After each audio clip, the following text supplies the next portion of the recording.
በኢትዮጵያ የፋሽንና የሞዴሊንግ ዘርፍ ውስጥ በግንባር ቀደምትነት ከሚጠቀሱ ስኬታማ ሴቶች አንዷ ናት። በተለይ በ1990ዎቹና በ2000ዎቹ መጀመሪያ ላይ በነበራት ዝና ትታወቃለች። ሉላ በኢትዮጵያ ዘመናዊ የሞዴሊንግ ሥራ እንዲለመድና ክብር እንዲያገኝ ከፍተኛ አስተዋጽኦ ካበረከቱ ጥቂት ሞዴሎች አንዷ ናት። በወቅቱ በነበሩ ታዋቂ የሙዚቃ ቪዲዮዎችና ማስታወቂያዎች ላይ በመሳተፍ ትልቅ ዝናን አትርፋለች። የሞዴሊንግ ሥራዋን ወደ ዲዛይን በማሸጋገር ሉላ ገዙ ዲዛይን የተሰኘ የራሷን የፋሽን ተቋም መስርታለች። በተለይ የሀገር ባህል ልብሶችን ከዘመናዊ ፋሽን ጋር በማቀናጀት ትታወቃለች። ለሰርግና ለተለያዩ ትላልቅ ኩነቶች የሚሆኑ ውድና ጥራት ያላቸውን አልባሳት በማዘጋጀት ትታወቃለች።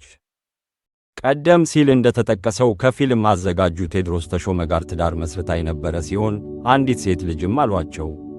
ሉላ ጠንካራ ሠራተኛና የግል ሕይወቷን ከሚዲያ ጫጫታ አርቃ የምትይዝ ሴት ተደርጋ ትታያለች። በአሁኑ ወቅት ሉላ በዲዛይን ሥራዎቿ ላይ ትኩረት አድርጋ የምትገኝ ሲሆን በተለያዩ የፋሽን ትርኢቶች ላይም ሥራዎቿን ለተመልካች ታቀርባለች። እንዲሁም በተወዳጁ ጣቢያ ኢቢኤስ ቴሌቪዥን የመዝናኛ አገልግሎት ላይ እየሠራች ትገኛለች። ቴዎድሮስ በኢትዮጵያ የፊልም ኢንዱስትሪ ውስጥ ትልቅ ስም ያለው ሰው ሲሆን በተለይም በሚከተሉት ሥራዎቹ ይታወቃል። እንደ ኬርሶን፣ አባይና አባያ እና ሰርጎ ገብ ያሉ ተወዳጅ ፊልሞችን አዘጋጅቷል። የሰባር ረገጥ ፊልም ፕሮዳክሽን ባለቤትና የኢትዮጵያ ፊልም አዘጋጆች ማኅበር መሥራች አንዱ ነው። ታዋቂው ፊልም ሰሪ ቴዎድሮስ ተሾመ በኢትዮጵያ የፊልም ኢንዱስትሪ ውስጥ ትልቅ አሻራ ያሳረፉ በርካታ ሥራዎች አሉት። ዋና ታዋቂ የቴዎድሮስ ተሾመ ፊልሞች የአባይ ወይስ ቬጋስ በሁለት ሀገራት ኢትዮጵያና አሜሪካ መካከል ያለን የፍቅርና የኑሮ ውጥረት የሚያሳይ በወቅቱ እጅግ ተወዳጅ የነበረ ፊልም ነው። ቀዝቃዛ ወላፈን ቴዎድሮስ በዳይሬክተርነትና በፕሮዲውሰርነት የሠራው የንግድ ስኬት ያስገኘለት ፊልም ነው። ሦስት ማዕዘን ትራያንግል በሦስት ክፍሎች የቀረበና ስለ ሕገወጥ ስደት የሚያጠነጥን መጠነ ሰፊ ሥራ ነው።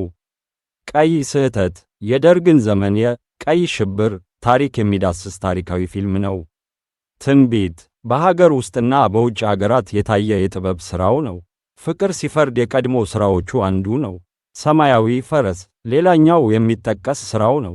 ሉላ ገዙ ኢትዮጵያዊት ተዋናይና የቴሌቪዥን አቅራቢ ስትሆን በኢቢኤስ ቴሌቪዥን በሚተላለፉ ዝግጅቶች በሰፊው ትታወቃለች። ሉላ በየሳምንቱ እሁድ ከሰዓት በሚተላለፈው እሁድን በኢቢኤስ ፕሮግራም ላይ ከነ አስፋው መሸሻና ከነ ዮናስ ከበደ ጋር በመሆን የተለያዩ ዝግጅቶችን ታቀርባለች። በተለይም ውሎ በተሰኘው የዝግጅት ክፍል የታዋቂ ሰዎችን የዕለት ተዕለት እንቅስቃሴ በማሳየት ትታወቃለች። ተዋናይት በኢትዮጵያ ተወዳጅ በነበረው እረኛዬ ድራማ ላይ በመሳተፍ የላቀ የትወና ችሎታዋን አስመስክራለች። ወደ ሚዲያ ዓለም ከመግባቷ በፊት በ2009 እንደ አውሮፓውያን አቆጣጠር የኢትዮጵያ ቁንጅና ንግሥት ሚስ ኢትዮጵያ 2009 በመሆን አገሯን በዓለም አቀፍ መድረክ ወክላለች። ሉላ ለተለያዩ ትላልቅ ድርጅቶች የምርት አምባሳደር በመሆን ከፍተኛ ገቢ ታገኛለች። ለምሳሌ ስፖርት ውሃ፣ ስፖርት ዋተር የኩባንያው ይፋዊ የምርት አምባሳደር ናት። ሮያል ፎም ከዚህ ድርጅት ጋር በማስታወቂያ ሥራዎች ላይ ትተባበራለች። የማስታወቂያ ሥራዎች በኢንስታግራም ገጿ ላይ የተለያዩ የፋሽን ዲዛይነሮችን ለምሳሌ ፋሲካ ዲዛይን እና የውበት ሳሎኖችን በማስተዋወቅ ተጨማሪ ክፍያዎችን ታገኛለች። የትወና ክፍያ በእረኛዬና መሰል ተከታታይ ድራማዎች ላይ በምታደርገው ተሳትፎ እንደ ዝነኛነቷ ደረጃ የሚመጥን የትወና ክፍያ ታገኛለች። ትዳር፣ ጋብቻ በሰው ልጅ ሕይወት ውስጥ ትልቅ ትርጉም ካላቸው ውሳኔዎች አንዱ ነው። በሁለት ሰዎች መካከል የሚደረግ ስምምነት ብቻ ሳይሆን አብሮ የማደግ የመደጋገፍና የሕይወት ጉዞን በጋራ የመጋራት ጥበብ ነው። ስለ ትዳር ስናስብ የሚከተሉት ዋና ዋና ነጥቦች ለስኬታማነቱ መሠረት ናቸው። 1. ግልጽነትና መተማመን ትዳር የሚቆመው በእምነት ላይ ነው። ስሜትን፣ ፍላጎትንና ስጋቶችን በግልጽ መነጋገር መቻል በባለቤቶች መካከል ያለውን ቅርርብ ያጠነክራል። 2. አብሮነትና ትዕግሥት ሁለት የተለያዩ ሰዎች ባህሪ፣ አስተዳደግና አመለካከት ያላቸው በአንድ ጣራ ስር ሲኖሩ ልዩነቶች መፈጠራቸው አይቀሬ ነው።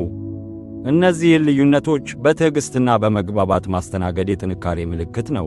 3. የጋራ ራዕይ ወዴት እየሄድን ነው የሚለው ጥያቄ መመለስ አለበት። 3. የጋራ ራዕይ ወዴት እየሄድን ነው የሚለው ጥያቄ መመለስ አለበት። በኢኮኖሚ፣ በልጆች አስተዳደግና በወደፊት ዕቅዶች ላይ ተመሳሳይ አቋም መያዝ ትዳሩን ካልተጠበቁ ማዕበሎች ይታደጋል።